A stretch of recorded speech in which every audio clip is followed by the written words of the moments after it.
இந்த பட்ஜெட்டில் அவங்க சொல்லியிருக்கிறாங்க, கோவில்கள் எல்லாம் புனரமைத்ததுக்காக நாங்கள் கடந்த 5 ஆண்டுகளில் 8100 கோடி ரூபாய் செலவு செய்திருக்கின்றோம் என்று சொல்லியிருக்கின்றார். ஆனால் எங்களை பொறுத்தவரை வெறும் 82 கோடி ரூபாய் தான் செலவு செஞ்சுருக்கிறாங்க.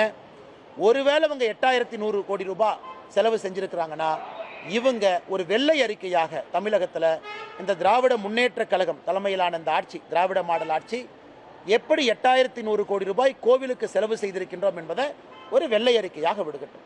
ஸோ மொத்தத்தில் சொல்லணும்னா நம்முடைய விவசாயத்துறை என்பது வெறும் 3% தான் வளர்ந்துருக்கு. தமிழக மக்கள் நல்லா புரிஞ்சுக்கணும். குஜராத்தில் மோடி அவர்கள் ஆட்சியில் இருந்த பொழுது 10 ஆண்டு காலம் வருடத்திற்கு 10 விழுக்காடு விவசாயம் வளர்ந்துச்சு. வெறும் 3 விழுக்காடு மட்டும்தான் விவசாயத்தை வளர்த்திருக்கிறாங்க. மத்திய அரசு கொடுத்திருக்கக்கூடிய PLI ஸ்கீம் மூலமாக தமிழகத்திற்கு இன்னைக்கு எலக்ட்ரானிக் நிறைய கிளஸ்டர்ஸ் வந்திருக்கு. அதுவும் மத்திய அரசினுடைய ப்ரொடக்ஷன் லிங்க்ட் இன்சென்டிவ் ஸ்கீம் மூலமாக மட்டும்தான்.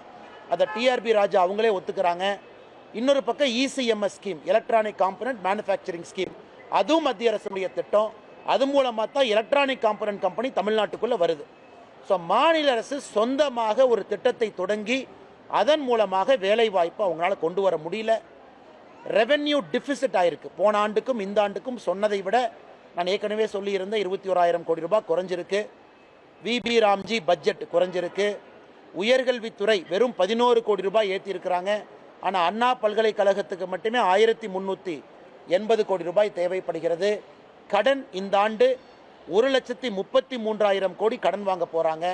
மொத்தமாக நம்முடைய கடன் என்பது 10,62,000 கோடி ரூபாய்க்கு 10 லட்சத்தை தாண்டி போக போகுது.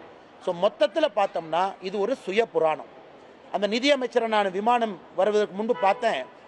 அவரே ஒப்புக்கு சப்பானியாக பட்ஜெட்டை படிச்சுட்டு இருந்தார். எப்படியாச்சும் படிச்சுட்டா அடுத்த 5 வருஷம் எதிர்க்கட்சியில் உட்காந்துக்கலாம், இவங்களை நம்பி எந்த பட்ஜெட்டும் போட முடியாதுன்னு அவரே ஒப்புக்கு சப்பானியாக அந்த பட்ஜெட்டை கஷ்டப்பட்டு படித்து கொண்டிருப்பதாகத்தான் பார்த்தேனோ தவிர தமிழக மக்களுக்கு உருப்படியாக பிரயோஜனமாக இந்த பட்ஜெட்டில் எதுவும் கிடையாது என்பது உண்மை. ஏன்னா மற்ற அரசியல்வாதி சும்மா பேசிட்டு போயிடுவாங்க. நான் புள்ளி விவரத்தோடு சொல்லுகின்றேன். முக்கியமான விஷயத்தை சொல்கிறேன். கடனை சொல்கிறேன், ரெவென்யூ ரெசிப்டை சொல்கிறேங்க, உயர்கல்வித்துறையை சொல்கிறேன், VB ராம்ஜி சொல்கிறேன், உயர்கல்வித்துறையினுடைய என்ரோல்மெண்ட்டை சொல்கிறேன். எல்லாமே அதில் பாலாத்து கொண்டு போயிட்டு என்ன திராவிட மாடல் அரசு? அதிலிருந்து தெளிவாக தெரிகிறது தமிழகத்திற்கு 0 ரூபாய், 0 ரூபாய் கொடுத்த பட்ஜெட்டு எதுவுமே பிரயோஜனம் இல்லை. அதனால தான் இவங்களே பட்ஜெட்டுக்கு முன்னாடி வீடு வீடாக சென்னையில் போய் முட்டையை கொடுத்தாங்க. மத்திய அரசு முட்டை கொடுக்குதுன்னு. அப்போ எனக்கு தெரியல, இன்னைக்கு தான் புரியுது இவங்க பட்ஜெட்டில் முட்டையை கொடுப்பதற்காக சென்னை மூலம் முட்டை கொடுத்தாங்க என்பது எனக்கு தெரியும்.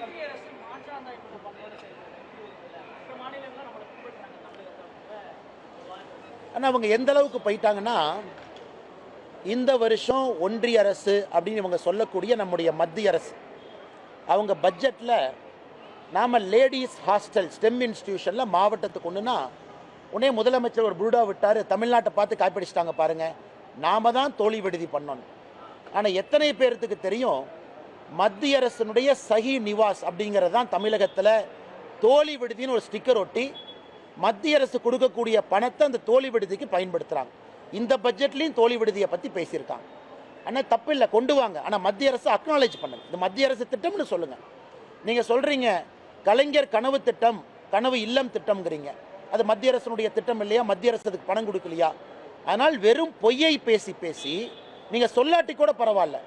இந்த முறை மத்திய அரசினுடைய பட்ஜெட்டில் இந்த லேடிஸ் ஹாஸ்டலில் இந்தியா முழுவதும் கொண்டு வரும்போது ஒரு திமுக அமைச்சர் சொன்னார், பாருங்க நம்ம தோழி விடுதியை எல்லா பக்கம் கொண்டு போகிறாங்க. இதுதான் திராவிட மாடல் ஆட்சியினுடைய சாதனை.